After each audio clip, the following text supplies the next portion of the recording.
Hello and welcome to Smaulgld. In case you missed it, top gold and silver stories for the week ended December 10th, 2017. The spouting whale gets the harpoon. We're talking about Bitcoin. Bitcoin rises to $19,000 during the week, and regulators and Greenspan, regulators around the world, weigh in. Gold, the industrial metal. We're going to cover a story about gold's industrial uses. Gold Money reports selling more Bitcoin than gold or silver. Perhaps they changed their name to Bitcoin Money. Top bullion dealer AppMex adds Bitcoin as a payment option. CryptoKitties strike the Ethereum blockchain. Talk about that. And the yuan-denominated oil's futures contract takes shape, but without the gold. Litecoin makes a monster move higher, and how to buy Litecoin searches top how to buy silver and how to buy gold searches on Google. We're going to show you some charts on that. European Union tightens up movements of cash. Al Franken resigns, and CNN, CBS, and Washington Post publish fake news. General Flynn and the Trump rally in Pensacola, Florida on Friday evening. And the gold-backed yuan story resurfaces. We're going to cover that. And U.S. Mint and gold and silver sales are now at a 10-year low through November 2017. Doesn't look like there'll be much in the way of sales in December either. And we'll have the week's stunning gold treasure finds as well as confiscations at the border. So let's take a look at what we got. Well, you just saw your donation pitch to Smaulgld via PayPal, via Bitcoin, via Litecoin. You could do that on the website or at below this BitChute or this YouTube. By the way, VidMe is now kaput, doesn't exist anymore, so you won't be watching these videos on VidMe. Also, you can become a Smaulgld patron at the link below and also on the Smaulgld site right up at the top. All right, let's take a look at our gold and silver. So gold closed down about $30 to $12.48 an ounce, down 2.5%. And silver closed down 3.7%, now below $16 at $15.82. Silver is down on the year. Gold is up about 5%. What does that do to the gold-silver ratio? Well, that unsustainable high gold-silver ratio continues to go higher. It went over 80 to 1 during the week. Dropped back down to about 79 to 1. There is your 1 year gold silver ratio. I remember some commentators in this level saying, no brainer, you gotta buy silver, sell all your gold right here because this gold silver ratio is unsustainable. Well, it sustained its way all the way up to 79 to 1. And this isn't just a short-term move. Here's your 5-year chart, unsustainably higher. And just going higher and higher from 55 to 1, close to 50 to 1 back in 2013, up to about 80 to 1 at the end of 2017. I mention it every week, just a point remembering. Gold and silver are not the same metals. They have different properties, different colors, and relative rarity is not the way you determine price. Maybe one determinant, but it is not the dispositive one. And silver historically is a spike and dive metal. Not a cut against it, it's just what it is. When it does rise, and it's few and far between when it does do a moonshot, but then quickly comes down. History is not necessarily a precursor to what happens in the future, but over the last 300 years, that's exactly what's happened to silver. It gets its periods where, for whatever reason, it's a shortage or there's a mania, and it goes higher. And then it comes right back down. I'm not saying that'll happen again. May not ever go much higher. But that's what we have to go on. And I don't see why anything would change. You can say manipulation. Manipulation exists for both gold and silver. In fact, manipulation works against the silver theory because it's even easier to manipulate silver given that it's a small market. All right, let's move on from gold-silver ratio and look at our top stories. So this week, the EU decides that they're going to tighten up on anti-terror and crime, and they're going to top down on cash, or crack down on cash. And now they've included gold, precious metals, precious stones, and anonymous prepaid electronic cards That's what they're going to be looking for at the border. And they can impound your cash, which includes gold and diamonds and silver, even if it's below 10,000 euro. So one of the things it really irks me when I hear, and remember, this really irks me when people are against Bitcoin and they keep claiming the government's going to crack down, the government's going to crack down. Okay, I don't disagree with that argument, but the people making that claim most vociferously are generally gold and silver sellers. Well, the government can crack down, and right here indicates they are cracking down on gold and silver. Whatever money laundering you can do with Bitcoin, you could do with gold and silver. Whatever funding of terrorism, child pornography you could do with Bitcoin, you could do it with gold and silver. In fact, the real argument should be you could do it with dollar bills. Well, don't give them any ideas because authorities want to eliminate cash, which includes dollars, euros, gold, precious metals, diamonds, and yes, Bitcoin. So an argument that Bitcoin is problematic because the government might try to confiscate it, clamp down on it, that's not a good argument for gold or silver. That's just stating a fact that governments don't like things that are not their issued fiat currencies, preferably in their digital form. And you can see here, gold is in the crosshairs too. So the argument that somehow Bitcoin is the worst thing you could possibly buy because the government's going to crack down on it is ironic coming from people who sell gold and silver, because government clearly has gold and silver in its crosshairs. The other one they like to say is, oh, but you got to pay tax on your Bitcoin. Well, you got to pay on your gains. You got to pay tax on your gold and silver gains. Unfortunately, there aren't any gains to pay tax. But the same, you're in the same boat, whether you have gold or silver or Bitcoin. You're going to have to pay tax. You might have to worry about the government confiscating your assets. They may view them as terror-related, whatever the issue the government has for disclosure. It equally exists for anything that is not your fiat currency in digital form, and that includes dollar bills. They don't want you storing dollar bills in safe deposit box. They don't want you storing, they may want you to declare if you have a box of dollar bills at your house. So these arguments against Bitcoin, and we're going to see in a minute, it's the same thing with the arguments against Trump. They're fake, because if you're going to attack an asset and try to promote your asset over the other asset, you can't attack it and act as if that same argument doesn't apply to the asset you're promoting. All right. Again, that's neither an endorsement or a hit on Bitcoin or gold or silver. It's just a fact that governments don't like Bitcoin, gold, or silver. As you can see here, the EU has explicitly stated that cash is now gold, diamonds, and silver.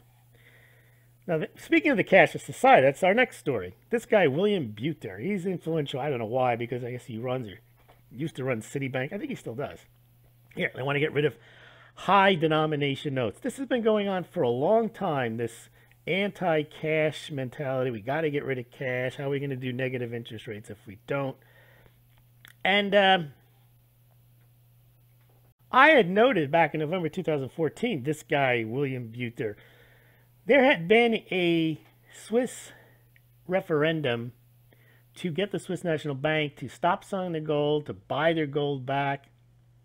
And for a while, it was gaining popular traction until the mainstream media and the bankers came out against it, made a lot of statements about why it was a problem. And William Buter decides on the eve of the election to republish one of his anti-gold papers in favor, or trying to be against, the Swiss referendum, which was called Save Our Swiss Gold. And he basically was saying that gold is a 6,000-year-old bubble. It's an asset equivalent to a shiny Bitcoin. Bank-issued digital and paper currencies are socially superior to gold and Bitcoin as currencies and assets. There is no financial economic case for any central bank to hold either gold or Bitcoin. So 3 years ago, this guy was trashing gold and Bitcoin. And again, I mentioned this to show that gold and Bitcoin share many of the same characteristics. Governments are against them because, and a lot of people say, oh, no, governments aren't against Bitcoin. They created CIA. That's possible, but I doubt it. I think that Bitcoin is a private currency, as are all the altcoins, and they serve a purpose to be outside of the banking system. Now, the banking system, as we've seen, has co-opted gold and silver through ETFs and futures contracts, and I believe they're going to try to do the same to Bitcoin, and maybe they won't be successful through the latest futures contract, but probably if they get them into ETFs, if they get them into prepaid, into cards with Visa, they can bring it all into the taxation banking system. So that's where I think it's headed. That's where I've been thinking the last year, that instead of outlawing and banning, as these, I'd say, fanatics are saying they're going to do to Bitcoin, I think more likely they will selectively go against people for violating disclosure rules, for using Bitcoin for terrorist reasons or other illegal reasons. But in general, I think they want to regulate it. They want to have the exchanges regulated. They want to sell ETFs. They want to tax it. They want to send out the forms at the end of the year showing your gains. There's too much money and too many jobs at risk, and the cost of compliance is too high. And I think they will just try to make Bitcoin, I'm not saying they'll be successful, they'll try to make Bitcoin very similar to gold. And the problem they're going to have with the transportation, see, it's easy to stop with the EU rules, gold and silver and diamonds at the border, even if it's like $1,000, just one coin, they're saying they can confiscate that. It's going to be harder to catch people traveling across the border with their Bitcoin because they can make a declaration, but they really can't physically search you for your Bitcoin if it's held. It's not with you. It's on the blockchain, and you just have the ability to access your Bitcoin wherever you go. You're not really taking it with you. So that'll be an issue. We'll try to see how they handle it. I think what they'll do is they'll try to make people disclose that what they actually have. And then they may try to do audits. But again, that's a very high cost of compliance. Now, Bitcoin during the week. This is the spouting whale getting the Harpoon up $2,600 in a day. I think that was Wednesday. And I noted that if Bitcoin were to drop 60% from that high, it would only go back down to $10,000. And it did go down to about $13,500 during the week, I think yesterday and earlier today. So you can have an actual crash, and that $10,000 mark would still be higher than it was November 13th. So this is uncharted territory here. When you have the price rise that much, it actually did collapse. The bubble burst again this week, I would say. It dropped 30-some-odd%. But Bitcoin the bubble has burst on Bitcoin many a time. And maybe one time there'll be one final collapse, but just seems it keeps rising, collapsing, rising, and collapsing. Yeah, it went to $19,100. Here, a 70% crash will only take it down to $5,730. That was the low on November 13th. Let's keep going here. Al Franken. We got to talk about Al Franken. So he resigns from the Senate, and he says it's ironic that he's resigning for these allegations, but that Trump is still president, and Ray Moore is still running for Senate. He says there's some irony in the fact that while I'm leaving, a man who has bragged out on tape about his history of sexual assault sits in the Oval Office. And a man, he means Trump there, and a man has repeatedly preyed on young girls' campaigns for the Senate with the full support of his party. This is a problematic statement because Al Franken is supposed to be contrite and resigning because of an accusation. However, he uses his time to draw the irony, and I can understand. He's an individual, and it's what one might do when one feels persecuted. But the way Al Franken talks is the way his supporters talk, which is it's not the way to win an argument by saying our guy is bad, but your guy is bad, because that just leads to an argument that no, your guy is better than our bad guy, and no one gets anywhere. You don't resolve the issue, because immediately you start hearing people saying Trump wasn't bragging about his history of sexual assault. He was talking about consensual, whereas Franken was actually seen on tape. You get into these back and forth arguments, which really are non-productive. And it's the same thing with this Roy Moore guy. Again, Franken says he repeatedly preyed on young girls. Now, that hasn't been proven, nor, as to Al Franken mentioned, nor has his allegations been proven. He's decided to forego a Senate ethics investigation because he thinks it would be disruptive, and that's a professional decision that he's made. But the problem here now is it looks like, and this is a creation of the left, this strategy of basically creating these rules, and now they're decided they're going to play by them, and they're going to try to hold up the other side to the same rules. The danger in that, and I think it's a strategic error, is that it's like the Russian scorched earth tactic, where basically you destroy your own cities and villages, you pack up and you leave, and then when the others arrive, when the Germans arrive, there's nothing there for them. The problem here is it doesn't look like the Republicans are going to play along with this. They're not going to just resign because there's accusation. They're going to say, well, if there's proven, well, then the guy will resign. So I think this might be another tactical error that the Democrats are making by purging their own and expecting the Republicans to do the same, because it doesn't look like they're going to. And it looks like the Republicans are going to say, well, they will resign when the accusations are proven. And that leads us into this week in fake news, which I think is another tactical error. This other tactical error is basically with the mainstream media,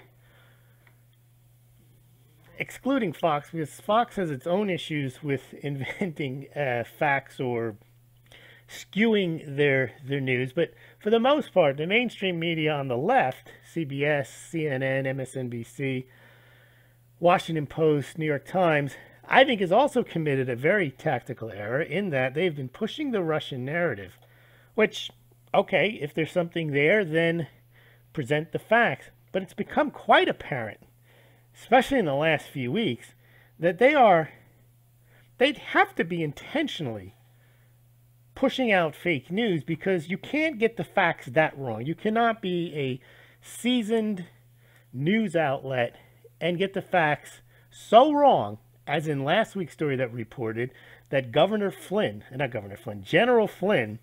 had pled that he was going to testify against Trump, that Trump instructed him during the campaign to contact the Russians. That was not in the plea agreement. It's just not true. And for them to report on that and act as if, oh, oops, yeah, we missed that one. I know you can intentionally, you'd have to intentionally miss it. It wasn't that hard to see. And now we have the same thing happens again this week. CBS, CNN report that Donald Trump Jr. received a secret code from WikiLeaks weeks in advance of the public knowing about this, that had all the Podesta emails on it. Well, first of all, even if they did, that's not collusion, because you can't help what you get from an outside source. But that wasn't even true. What was true was that the Trump campaign received it after everything was public, so it really was nothing at all. And Glenn Greenwald had pointed out that what was interesting is the Washington Post then calls CNN on it, and CBS had already reported the story, and said basically the story is fundamentally wrong and misleading.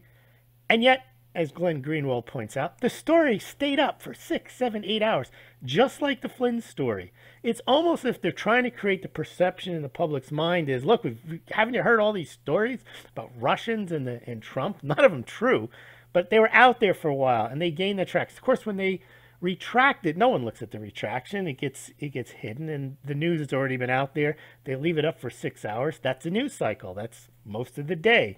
Everyone's reporting on it. And then, sure, it comes out, oh, oops, and this was another, oh, yeah, well, I don't know, it's impossible to get this wrong. The date is the date on the email. You know the date on the email. You can't miss that. So they say, oh, the source. Now they won't reveal who the source was, who told them this. So either there's leaks, but even so, they got the dates wrong. And again, one person can get the date wrong, but these things go through editors. And then when CNN reports, and then CBS said, if you look up here in their tweet, CBS actually says CBS News confirms. So I guess they can't read the dates. This leads me, this is a tactic that they're trying to use, which again is, to me, is not a winning tactic. It is a very lowball tactic. The way you bring down a political opponent, I guess used to be you just make up stuff and publish it. I guess they haven't realized that people are looking at this and it doesn't work. In fact, makes them look bad. The way to attack Trump is attack him on his policies. Attack him on things he does. Not on things he didn't do, and then assume everyone's going to be outraged when you publish these stories that are obviously, and not even hard to check. And so the Washington Post called out CNN on this fake news, but then it gets worse. So you think, okay, Washington Post has finally come around. Not going to put up with this nonsense anymore. Look, you got to report the facts here. You can't say that the Trump campaign was getting special access from WikiLeaks when they weren't. What does the Washington Post writer put out? So Donald Trump has a rally in Pensacola, Florida. And there's plenty of things to criticize Trump for in that rally if you wanted to. What he said, you can criticize the fact that he was there really campaigning for Roy Moore, who was 20 miles, Alabama was 20 miles to the west of Florida. No, what do? They try to act like no one went to the rally. No one cares. So this David Weigel from the Washington Post publishes a photo basically saying nobody is there. Okay, well, but how did he expect to get away with that when there were people there? There are cameras there. There are people who watched it live and saw the people there. And so Donald Trump, again, calls out this guy and he says, this is fake. We need an apology for this kind of stuff. And here, Washington Post puts out a phony photo of an empty arena hours before I arrived at the venue with thousands of people outside on their way in. Real photos now shown as I spoke. Packed house, many people unable to get in. It says demand an apology and retraction from fake news Washington Post, which the guy then does. But the point is, he has that out there for a few hours. It looks like, no one's going to go watch this guy. Everybody hates him. And now we can say the only reason he's there and nobody cares is to campaign for Roy Moore.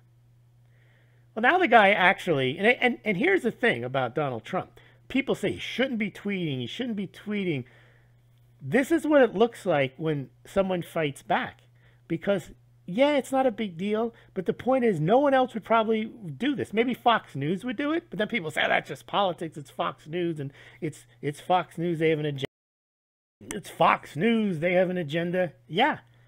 But when the president points it out, you can't ignore it. And that's exactly what he did here. So it's astounding to me that they try to pull off this fake news and hope that people are going to believe it. And I guess a certain number of people never see the true retraction, and I guess they, in some respect, they win some of the public support. And what they're actually doing is they are appealing to a certain number of people who want to believe the narrative.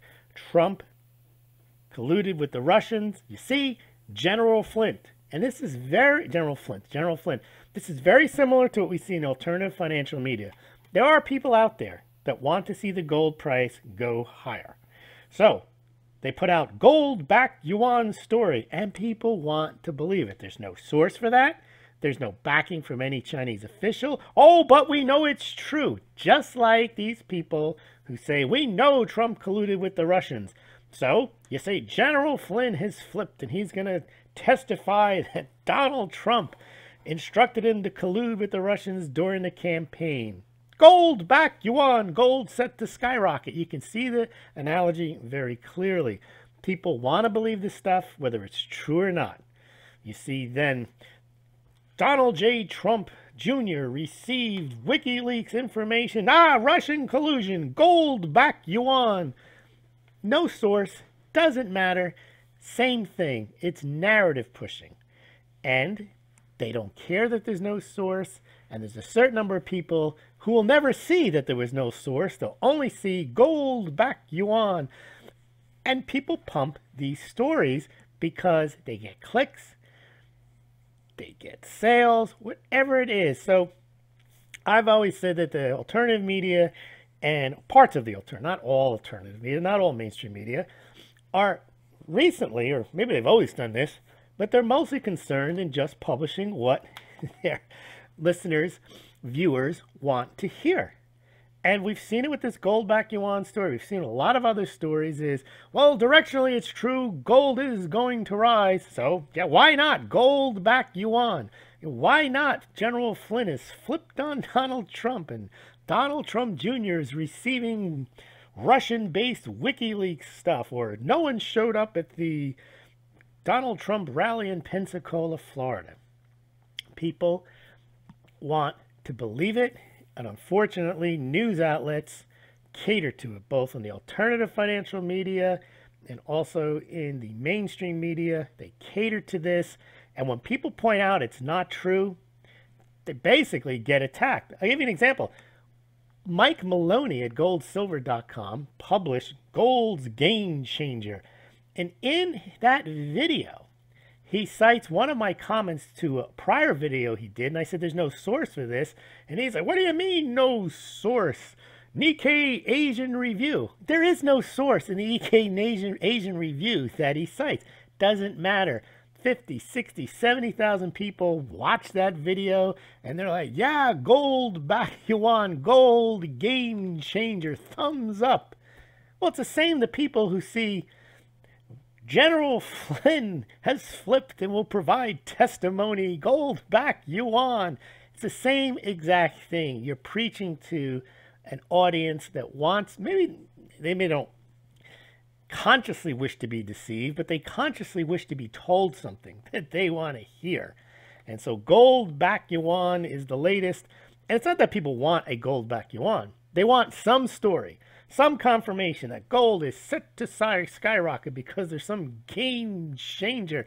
And this is the mainstream media's equivalent of game changer. General Flynn is flipped against Donald Trump. Donald Trump Jr. has received Russian-backed WikiLeaks, and no one shows up at Donald Trump's rally in Pensacola, Florida. Game changer. You know, you could look at this this picture here of the rally, and you could say what you want about the rally, what he said, but the one thing you can't say is that no one showed up. I mean, it's full. Look at that. That's not an empty arena. Well, that's where we are with all that stuff. Now, by the way, this guy here, David Martos, was the guy that the original reporter, David Weigel, says, oh, yeah, I deleted the photo after this guy, who's a reporter at the Daily Mail, told me it wasn't true. This guy says, I haven't connected with him in a year. So I don't know what that means. It sounds like he's saying, I didn't tell him that no one showed up. He just must have figured that out on his own after he published the picture. Now, let's get to China. This here, China is a monstrous gangster state. That was an article in the Globe, I think it was. Let me just double check what that was. But the point about China that I like to make every week is that people are placing their hopes in China.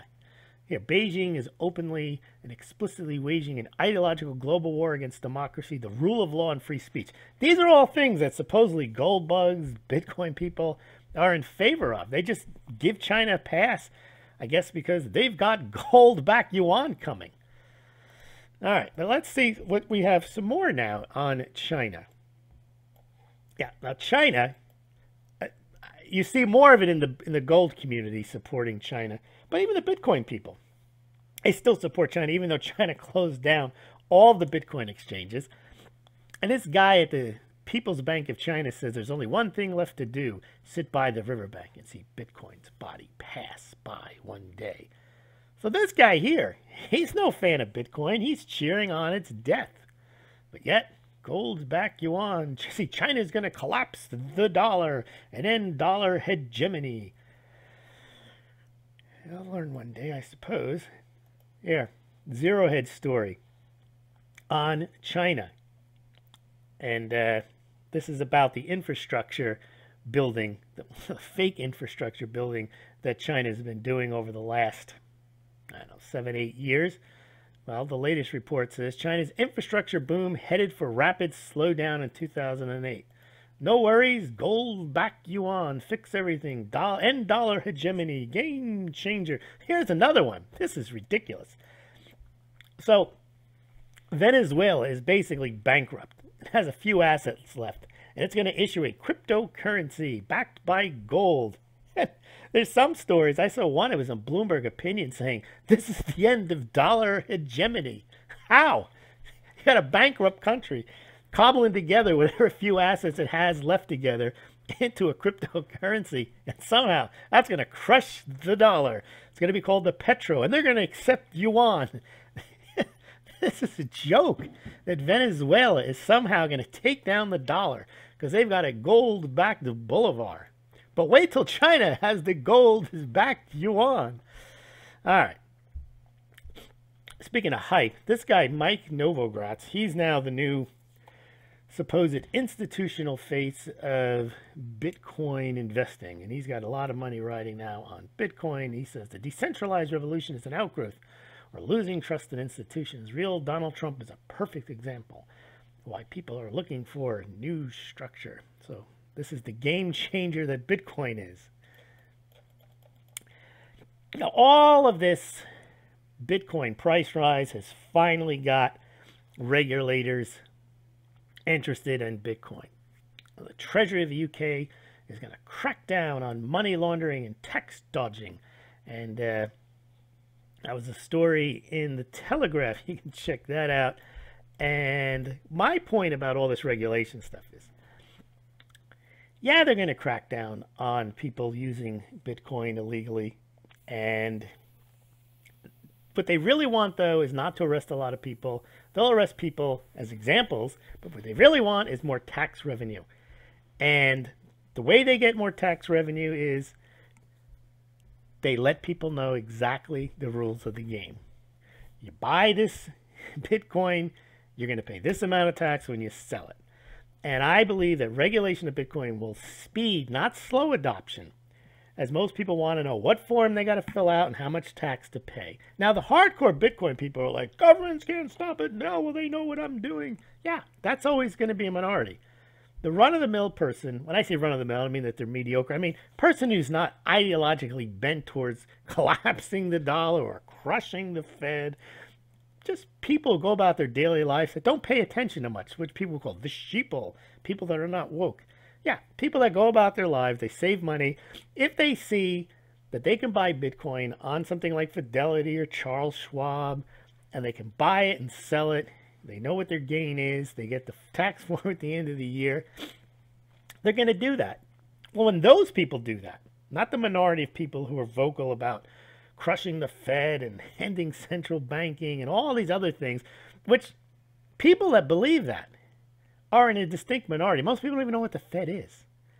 And that's what I think the hardcore gold people, the hardcore Bitcoin people don't understand. The world does not share their view. They don't even know about their view. Or if they do, they're dismissive of it. But what's going to drive, I think, Bitcoin, Litecoin, is actual regulation. And that's how I think they want to co-opt the whole thing. Just like they've co-opted gold already by putting into ETFs, making it into futures contracts. They want to roll up the Bitcoin or the entire crypto ecosystem into Visa cards, and they want a piece of all this. And that's how I see it going. I don't see these direct bans taking effect. They're too expensive. You lose money on them. Cost of compliance is high. And so I think this is what they're going to be doing. And here, Bank of Japan says banning ICOs may not be the right approach. Why? Well, first of all, a cryptocurrency is different than an ICO. A cryptocurrency is like gold or silver, or Bitcoin, or copper. I don't mean that they're like that. What I mean is in that they just are. So gold isn't going to do anything. Silver's not going to do anything. You don't buy silver and say, well, it's going to do this or going to do that. The only thing it's going to do is go up or down in price. But it's not going to change. It's not going to produce profits. These ICOs claim that they're going to do this, and through the DAO, the decentralized autonomous organization, it's going to produce this, and you have a token. It's like a lottery ticket into the future growth of this DAO. Well, that's a problem. But even so, Bank of Japan says we're not going to ban that. They have legalized Bitcoin trading. But even with the ICOs, they say banning them is not the right approach. Probably what they're saying is they need to regulate ICOs just the way you regulate an IPO. You have to judge what the company is saying and make them report pertinent information about this other than just some flimsy white paper. And then people can decide whether they want to buy it or not. But that's not even happening in what I'm saying. It's not happening. They're not banning ICOs in Japan. Even the SEC has not decided they're going to ban ICOs. They're going to take a case-by-case approach to ICOs, and eventually they'll probably provide a framework as to how you bring an ICO to market. They're not going to ban them, I don't think. Here, France's market regulator calls Bitcoin a dangerous illusion. The chairman of France's market regulator denounced Bitcoin as a dangerous illusion, a tool for criminals. Okay, so you got France and England both worried about lack of Bitcoin regulation. Here you go. Drug dealers are laundering cash at Bitcoin ATMs. So there's a real problem. That Bitcoin ATM has broken the law. Arrest that machine. Remember Jacques Cousteau, your monkey has broken the law. It was the same with that machine. That machine has broken the law. Arrest it. Immediately. Okay, so here, SEC, emergency action, halts ICO scam.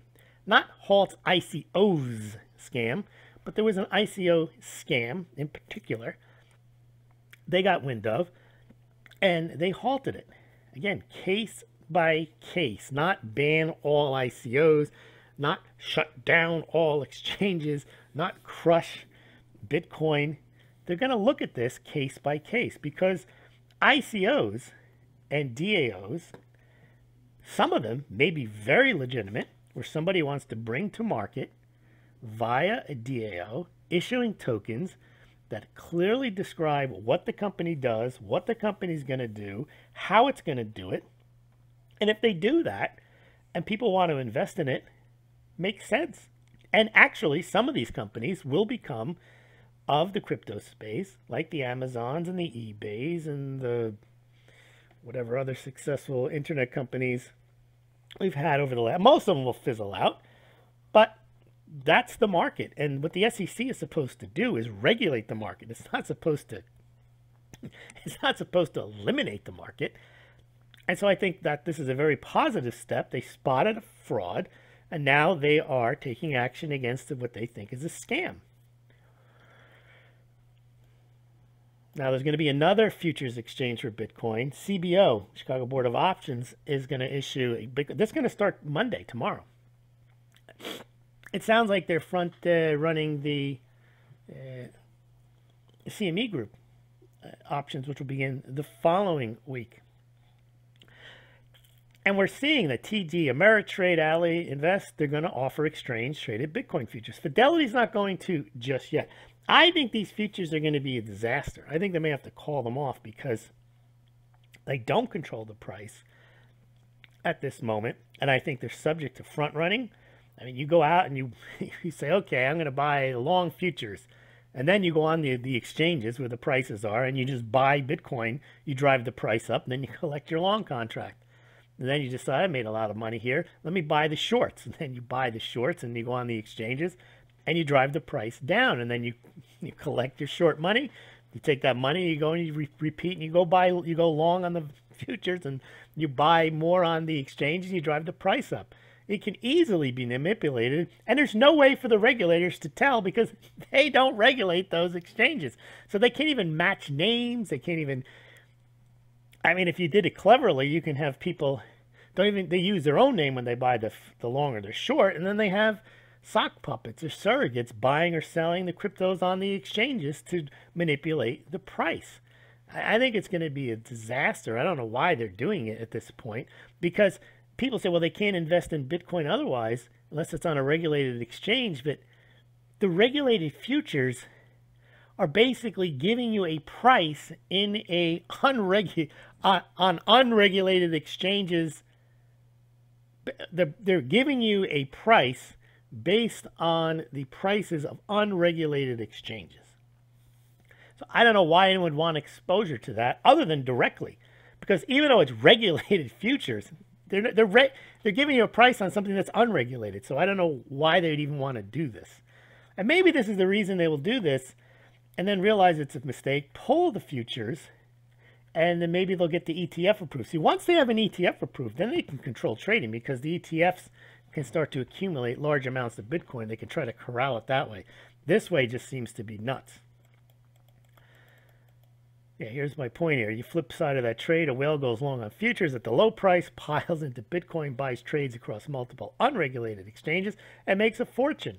See, this silver watchdog I was saying, well, they could do the reverse with shorting, because he thinks that that's what people want to do, is just crush Bitcoin. But I'm saying sure they do if they're going to make money, but they also can do that on the flip side and make money on the long end. So here I'm saying maybe they call the whole thing off. And the banks seem to be unhappy. They don't want to cover the risk of Bitcoin futures. I still have no idea why they would want to do at this stage of the game Bitcoin futures. It's too small of a market. It's too subject to manipulation. There's too many different exchanges, too much volatility on each exchange. And if you ever take a look at CoinMarketCap, there's differences in prices between exchanges, 10, 15, 20%.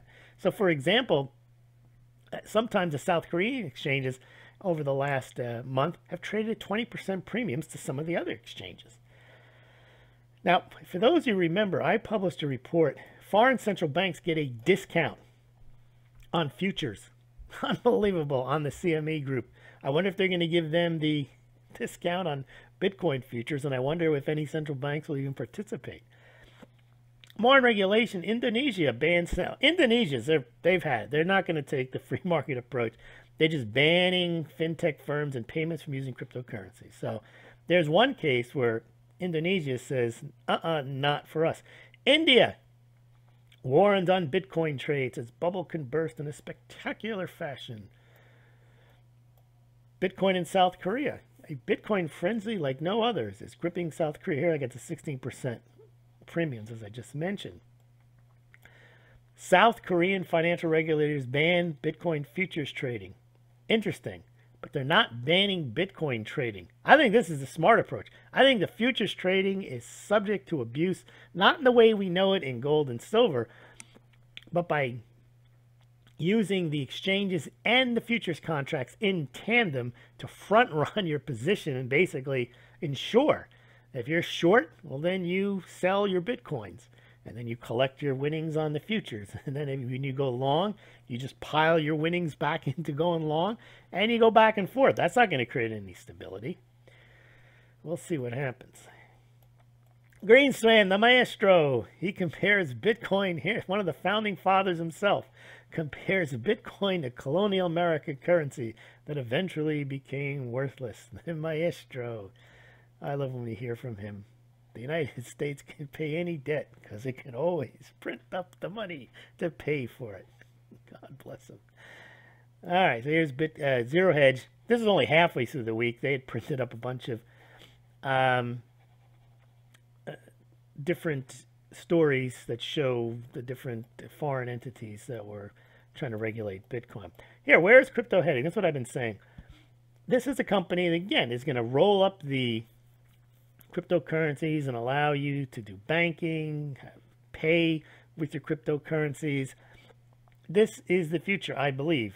This is the future that maybe the cryptocurrency Bitcoin advocates don't want. It will make them richer than anything, but it's not going to make... You see, if it goes as an underground currency, a black market currency, it loses value. It's nowhere near as big of a deal if it gains this mainstream adoption and acceptance. You can't have it both ways. A lot of people go, oh, it's going to be big, it's going to be mainstream, it's going to replace central banking. I don't know about that. What's probably going to happen when you have mainstream, it just gets subsumed into the banking system just because that's what people are going to expect. It'll just happen. Because if it's going to be like a stick in their eye, then they will try to drive it underground. And that'll be a problem. But there's no reason for it to get that antagonistic if they can co-opt it, corral it. And sure, if people want to go off-chain, there will be coins. They'll figure out ways. They'll be more anonymous. There'll be off-chain swaps and lightning swaps and atomic swaps. And yeah, and people will avoid scrutiny. But that's the same thing you have with people who use cash that way, people who use gold that way. For the most part, if they can roll this into the regular system, that's where I think it's going to go, and that'll make it huge. Now, BIS, Bank of International Settlements. This is a common theory, a thesis amongst the central bankers. I don't know whether they believe this or not. They keep saying the reason Bitcoin is what it is that people want faster payments, and that Bitcoin provides that. Well, first of all, Bitcoin doesn't provide that anymore. It hasn't provided that for a year. Bitcoin transactions are slow. But they're saying here, instant payments is a crypto killer. I wrote about this 4 months ago, about the Fed's Faster Payments Initiative. That's been going on since 2013, since they caught wind of Bitcoin. Here's one here. Central banks intend to fight cryptocurrency. An article I published in Zero Hedge, where the central bank or the Bundesbank chairman was saying that, once we have the faster payments, and people will just forget about Bitcoin. I published another article on what's her name, Christine Lagarde, saying the same thing. People are going to beg us for faster payments, and then we'll just get rid of Bitcoin. I don't know why. That's not the big attraction of Bitcoin, Litecoin, is just that they're fast. Now, here's an interesting one. A lot of people don't know this question. Litecoin compared to Bitcoin code is A, entirely different, B, nearly identical. I think a third of the people think it's an entirely different coin, which is pretty fascinating because the people that follow me know that it's not, that Bitcoin is basically identical. And so there's a lot of knowledge to be had in the crypto space, and I think with that knowledge, some people will still be against. Let me say right out, I never would have chosen Bitcoin as a currency. And if you go through what I've done over the past 4 or 5 years, I haven't warmed up to it. I've acknowledged it, which is different. I've acknowledged it as a form of payment. And I thought of a good one that might make it easy for people to understand. I don't smoke cigarettes. I don't like cigarettes. I would say they're useless. I would say they're worthless. They're worthless to me for sure. I want nothing to do with them. In fact, they're more than worthless. I don't even want them near me. However, that doesn't mean that people don't ascribe value to cigarettes and that they're not good to use as a medium of exchange. Bingo for Bitcoin. It doesn't matter what I think. It doesn't matter that I think Bitcoin is stupid or that it's just a bunch of numbers. It's irrelevant. I'm not the market. I'm just the guy. I don't like cigarettes, but some people do. Some people are willing to pay for them. Some people don't drink. Some people think those little bottles of whiskey and cognac, they're worthless. They would pour them down the drain. Well, that's the same with Bitcoin. It doesn't matter what you think. It doesn't matter what a teetotaler thinks. It doesn't matter what I think. If the market, a portion of the market gives Bitcoin value, it has value. That's all there is to it. There's a Litecoin Foundation, Litecoin Network. Here, mobile banking app, Revolt adds Litecoin. Same thing, bringing this stuff into the normal banking system. AppMex accepts Bitcoin for gold. So you're seeing now, I think basically all of the bullion dealers, most of them accepting Bitcoin. I noticed this on the 5th. I think Zerhead's finally got around to reporting it on the 7th. Here, I made a list. These are the companies, bullion companies that accept Bitcoin. Amagi Metals, AppMex, Bullion Star, GoldSilver.com, Gold Money, JM Bullion, Money Metals Exchange, Provident Metal, Silver.com, Shift Gold. Now, I saw a tweet from Roy, I think his name is Seabag. He runs Gold Money. And he noted that he's selling more Bitcoin in dollar rather than he is gold or silver. And he says, intellectually, that's not what I wanted. But, well, intellectually, what does that mean? You prefer gold and maybe you prefer silver, but you can make money selling Bitcoin. Okay, if you're that intellectually, see the difference between intellectually opposed. Some people are morally opposed to Bitcoin. Some people are thinking you've lost your integrity.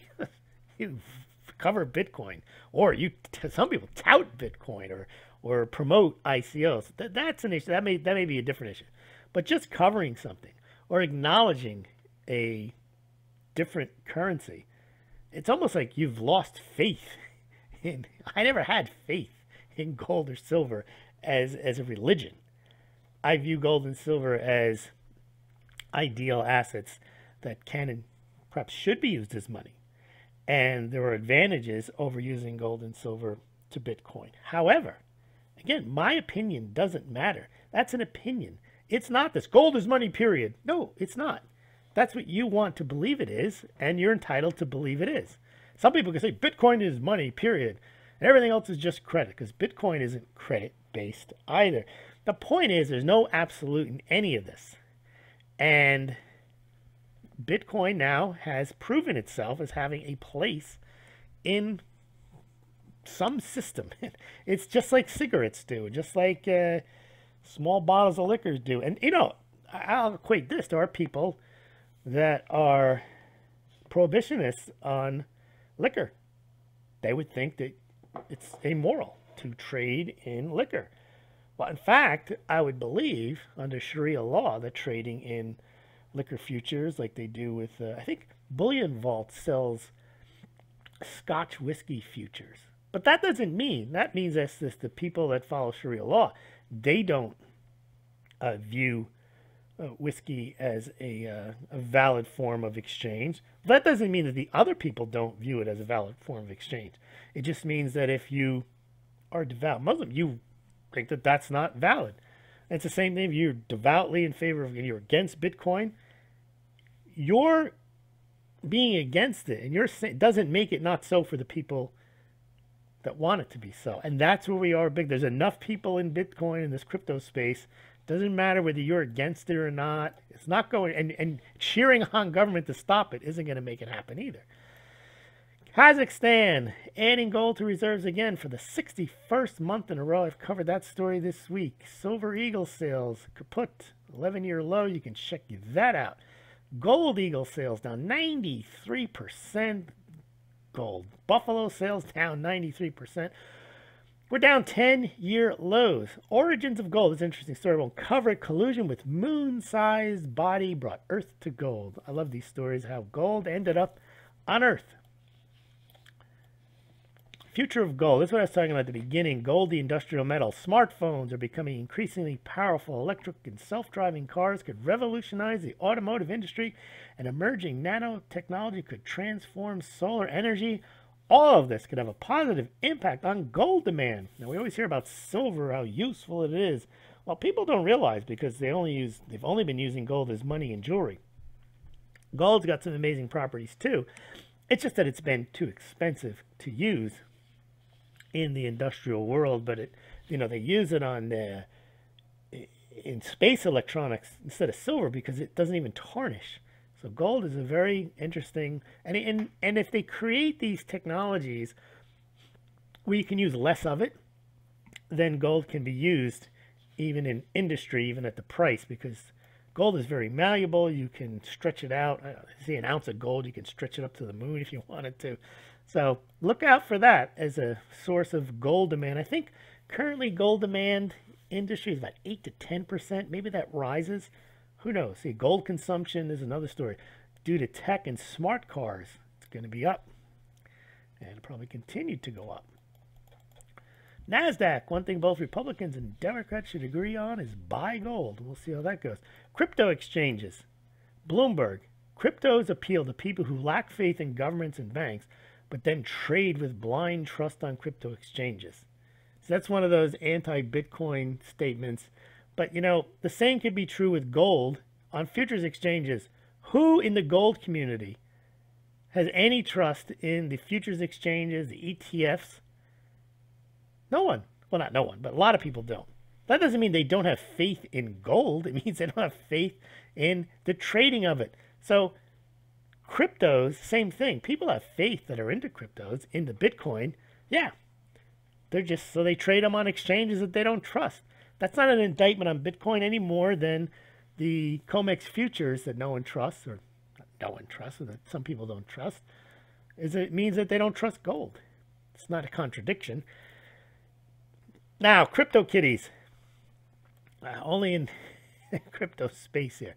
So people are buying these things on the Ethereum blockchain, and they're all supposedly genetically unique. So you get your own. This is like Beanie Babies online.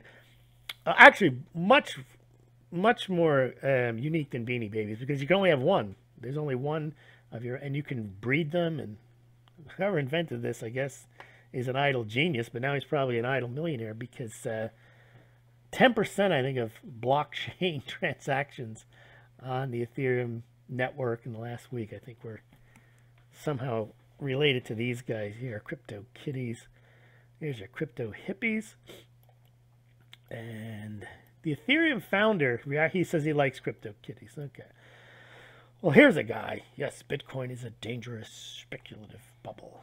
I don't know what dangerous means. It's dangerous to those who have it. It's worth $250 million, which is about 3 months of QE. If the whole thing went away tomorrow, people would lose their jobs. People would lose $250 billion. But how many people would that impact? The ripple effect throughout the economy would be, it's no big deal. It's just hyperbole the other way. You know, the Bitcoin side, it's going to go to the moon, and these people are saying it's going to collapse the whole world. It's not. Not yet. Hasn't gone to the, if it did go to the moon, and let's say Bitcoin was a $4 trillion, not a $250 billion market cap, and, 20% of the population had it, and 20% of the population had 15% of their more wealth in it. Yeah, if that collapsed, that might be a big deal, but not now. Yeah, Bitcoin has confounded all the experts who are now reduced to spouting cliches like bubble, tulips, as if they regain their status as insightful commentaries by repeating themselves. I would add to that. Instead of yelling bubble and tulip, they're also yelling government's gonna arrest you, and government's gonna this, and they're gonna shut it down, and it's only good for terrorists. And okay, yeah. So Bitcoin is now worth about 200 billion a month. It's actually not a month's worth of QE. It's about 3 months worth of QE, and Litecoin's only worth about 11 days of QE. I don't like this headline. Indian November gold imports nearly halve on higher prices. They were still pretty high. They were, they're half from, they were just a very high month of November 2016. In fact, 2017 imports into India are much higher than 2016 imports. So this is just on a month-to-month basis that they're down by half. They make it sound like the whole, they don't make it, it says India's November imports nearly half. But year over year, gold imports in India are higher. Kaiser, well, Moses like Moses. Bitcoin like Moses for gold. I'm not going to cover that. Bitcoin outselling gold and silver on gold money that we mentioned already. Here are the gold dealers that take Bitcoin. Actually, they should take Litecoin, because Bitcoin, all the gold dealers have to put up a notice, and it's on if they run it through BitPay or Coinbase, they have to note that their transaction may take a while to complete, whereas with Litecoin you don't have that issue. So I expect them to start accepting Litecoin as well. Interesting psychology. We are seeing this, and we're hearing about this. People selling their gold and silver, and they're buying Bitcoin. Now, Chris Duane made a good point. He says, when did it ever make sense to sell low and buy high? But that's what's happening here. We are having a sell low silver situation and buying high Bitcoin. I guess it's sell low before it goes lower and buy high before it goes higher, but I don't know. Santiago Capital. A polite request to all my friends in the gold world. Please take note of some of the more self-righteous comments from Bitcoin investors and don't repeat them when gold enters its bubble. I agree with that sentiment, but I put here, oddly, some in the gold world are self-righteous or even delusional price action. And we're seeing people that are still insisting gold, silver set to skyrocket. When gold gets smacked down, well, last year it took them $4 billion to smack it down 3%. Now it cost them $6 million to smack it down 2%. Winning, 'tis but a scratch. Victory is mine. All right. This is interesting. So Jamie Dimon, famous for saying Bitcoin's a fraud, fire anybody who deals in it. And then their own analyst says Bitcoin could be the new gold. Don't agree with either statement, but there you go. Litecoin is life. Look at this. How to buy Litecoin versus how to buy gold and how to buy silver. There was a big story about how to buy gold is outpaced how to buy Bitcoin is outpaced how to buy gold searches. But I did the search on how to buy Litecoin. Even Litecoin outpaces how to buy gold. Now, I place less emphasis on this because most people already know how to buy gold or silver. It's not that hard to figure out. You go to a coin store and you buy it, or you go to a bullion dealer and you buy it. How to buy Litecoin, how to buy Bitcoin is a little harder, and it's not as easy to figure out how you're going to do that. But still, the fact that people are searching how to buy Litecoin is indicative of something. Now, how to buy Litecoin versus how to buy Dash or Monero, which are other cryptocurrencies, also a big spike in the Litecoin. Interestingly enough, this presaged the move up in Litecoin because this was, I think, through December 2nd or so. So there's a few days lag here. They don't publish this data from Google Trends is not instantaneous. So it's a couple of days behind, and you could see in a couple of days, that's when, I think it was the 7th, 6th or the 7th when Bitcoin rose. This I published on the 4th, which showed data through the 2nd. So this was a huge indicator that that price move is probably going to happen. Now, I'm not saying go and look at Google Trends and make all your investment decisions on that. I'm just saying, in this case, this spike here presaged the move up in Litecoin. You know, Litecoin is banksters' kryptonite. You know, they say that because Litecoin is supposedly silver to Bitcoin's gold. Well, there you go. Litecoin outpacing gold. Now, I talk about this, the Bitcoin Litecoin ratio. There's 4 to 1 more coins. This chart shows the basis of the price, the dollar value of each coin. It's about 100 to 1, but in the current market cap, I think it's about 40 to 1. But still, it does show that Litecoin is, quote, undervalued, unquote, compared to Bitcoin if you look at them on a purely relative basis. Now, it's more rational to look at Bitcoin and Litecoin on a more on a relative rarity basis, as I pointed out above, because Bitcoin and Litecoin are essentially the same code. So unlike gold and silver, which are not the same metals, these are more similar. But even so, there's a different adoption rate of Bitcoin. There's a different number of nodes. But one point to point out about Bitcoin that the Litecoin Foundation pointed out is look at all these unconfirmed transactions in Bitcoin at the moment. This is just what was going on at the time. Now, this does show big adoption. I don't even think Litecoin does 223,000 transactions in a short time span like Bitcoin does, but I don't know what the numbers are. But this means these are just all unconfirmed at the moment. So that is not a ringing endorsement for Bitcoin as a currency. Now, Bit Refill, you can now top up friends, family, and buy gift cards with Litecoin. Again, just another nice thing for the ecosystem of Litecoin. Now, other thing that probably drove the price of Bitcoin higher was, this is Charlie Lee, the founder / inventor, or the cut and paste of the Bitcoin code into a coin called Litecoin. But he was on Glenn Beck's program and talked a bit about Litecoin, so that probably helped. And then Forbes, after the price rose, mentioned that Litecoin was a big mover, up 3,000% this year. They mentioned it twice, 2 different articles, jumped 38% in 9 hours. So clearly, Litecoin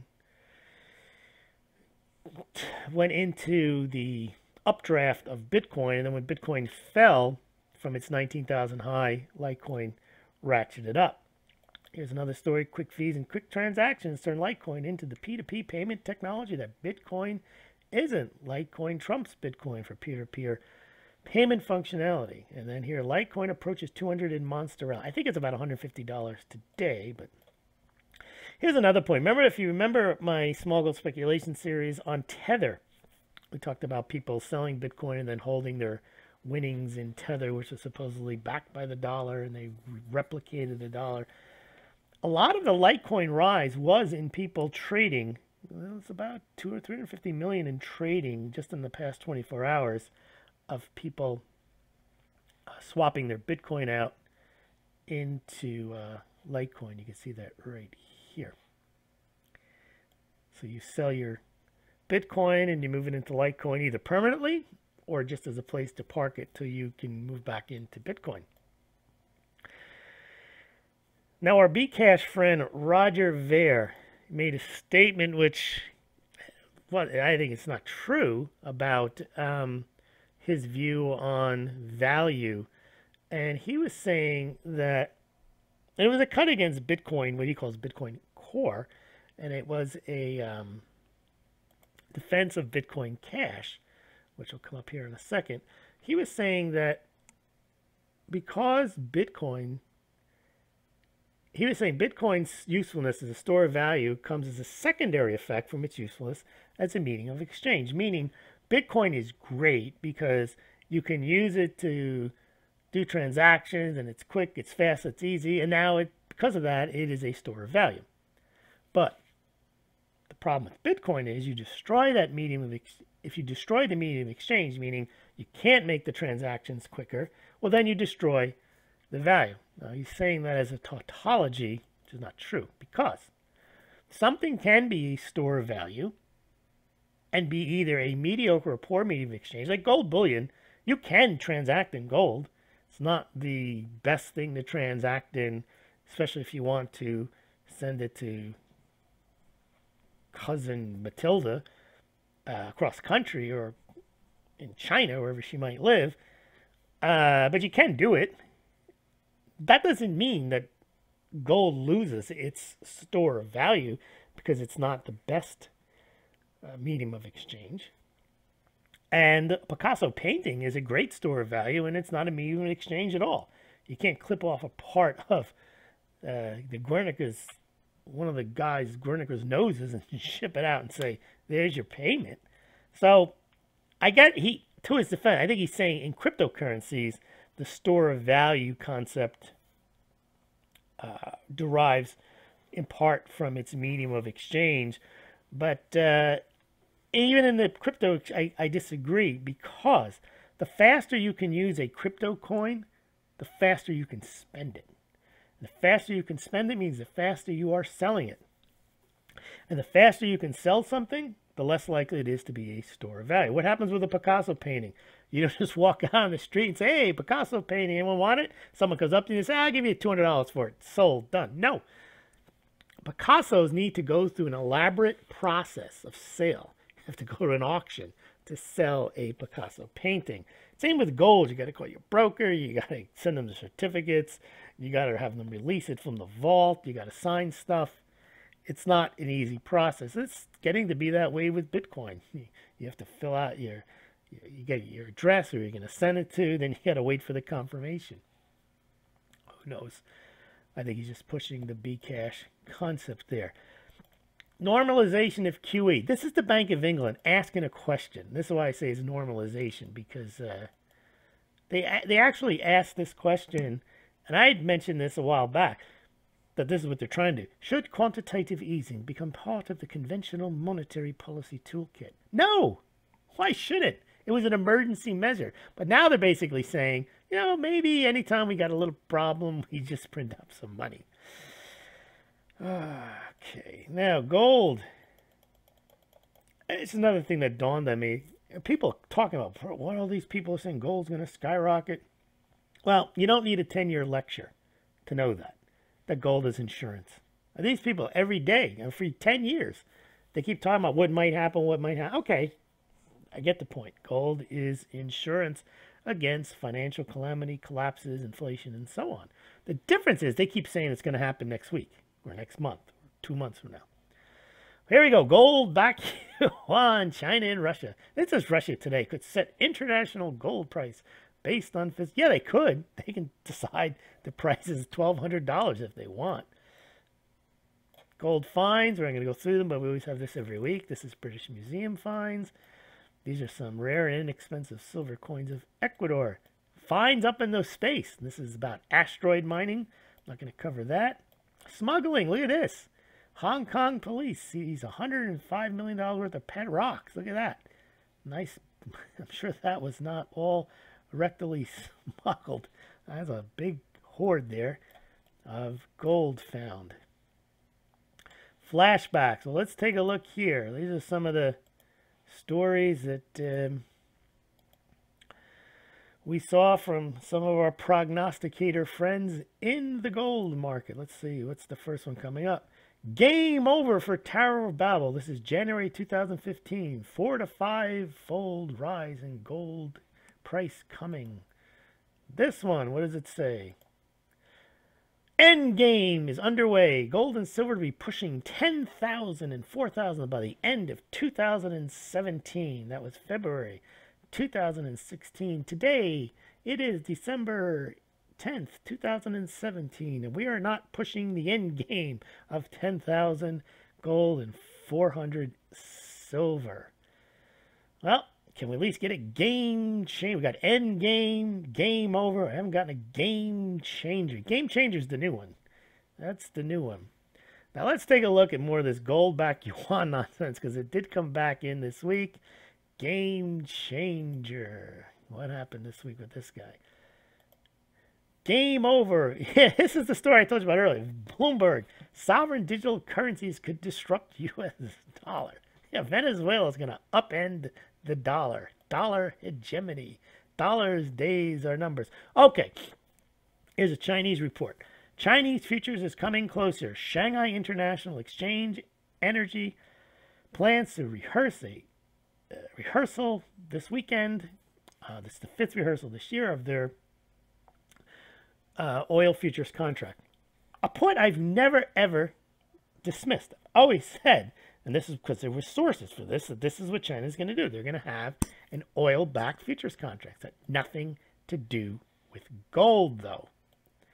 Never has. And then here Bloomberg covers it. China to push trade oil and yuan faces a key hurdle. Now, the key hurdle had nothing to do with gold. There's no mention of gold. They're just saying, like, why would somebody want to buy the yuan when the yuan has capital controls? And, of course, if they have capital controls on the yuan, they're going to have controls on gold. So there's no way they're going to be offering up their gold. So I sent this over to Mike Maloney, who said I was ridiculous because I said there was no source. I asked him, where's the gold in the game changer? Here, there is no gold. But yet, his YouTube, probably 100,000 views on him talking about a game changer for gold and how I'm ridiculous because I said there was no source. I'll show you a source. Nikkei Asian Review. All right. Now, for those of you who like to say Sun Tzu drives what China does. No, it doesn't. Oh, this isn't the story. We're going to get to that in a second. But for those of you who say that China is crushing the dollar and China is not going to listen to the United States, well, China stopped refined oil exports to North Korea in October. Always do what the United States asks, says Sun Tzu. So all this nonsense about how China is like, they've had enough of the United States. They're not going to listen to the United States. Yeah, they're not going to announce it. But the United States told China a while back they had to put sanctions on North Korea. They didn't say publicly, no way, Jose. They just did it, and they have not been sending them refined oil since October. All right, I think this is the big story on Sun Tzu. Yes. So, for everybody in the West, gold bugs, this is Sun Tzu. This is how they end dollar hegemony. Sun Tzu. Don't show the West how much gold you have. Sun Tzu. Well, China. People's Daily China. It's not Sun Tzu, it's Confucius. Sillies. Confucius Institute for Global Finance launched in New York City. First of its kind, Confucius Institute in the U.S. aims to further understanding of China and the integral role it plays in the worldwide financial system. So it's not called the Sun Tzu Institute, it's the Confucius Institute. Gold, back, yuan, game, it just never ends. Here you go, zero hedge. IMF stress test finds $280 billion black hole in Chinese bank's capital. But dollar hegemony, not Sun Tzu, but this is the Confucius strategy. Here's another game. This is Russia Today. People are trying to insist that this is not propaganda. Russia and China real gold standard. Here it is. This is what gives you hope. Gold moving west to east. End of dollar hegemony. Physically backed gold. I can't even read this nonsense here. Okay, the BRICS. They're always going to game change. So Coach Jansen notes Russian media and troll forums have one primary goal: spread confusion. They don't care what it is, as long as it's messing Western minds. Well, what I think they're doing is, as long as they can find and get some hapless gold seller, and they got one in this one, or analyst to provide a game changer quote. Hold on, there actually is a game changer quote in here. Let's see, there it is. China is setting up an alternative to the post-Bretton Woods established. This certainly is a, well, you missed it. What a game changer. There it is. There it is. Game changer. As long as they can get somebody from the West, from England, oh, this is a game changer in the gold community, or an American game changer, then they've done their job here. And that about does it for our game-changing week in review. I think I'm going to have to split this into two. We'll probably do a midweek week in review and do one again on Sundays. Thank you very much for listening.